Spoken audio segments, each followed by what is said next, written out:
اعوذ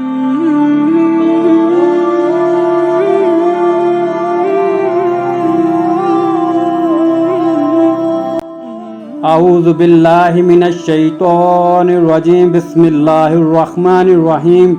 السلام علیکم دوستو، میرے اسلامک ورلڈ چینل پر خوش آمدید۔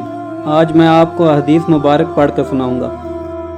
حضرت ابو زید انصاری رضی اللہ تعالیٰ عنہ خود بیان کرتے ہیں کہ ایک دن رسول اکرم صلی اللہ علیہ وآلہ وسلم نے مجھے طلب فرمایا اور مجھے کہا میرے قریب ہو جاؤ۔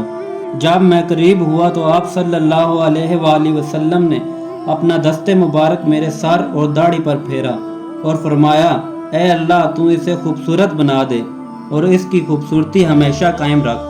حضور سرور کائنات صلی اللہ علیہ وآلہ وسلم کی دعا کا اثر یہ ہوا کہ وہ حسین و جمیل ہو گئے۔ آپ کی عمر 100 برس سے زائد ہوئی لیکن حسن و جمال میں کوئی فرق نہ آیا۔ سر اور داڑھی کے بالوں میں ایک بال بھی سفید نہ ہوا۔ ویڈیو کو صدقہ جاریہ سمجھ کے آگے شیئر کریں۔ ملتے ہیں اگلی ویڈیو میں۔ اللہ حافظ۔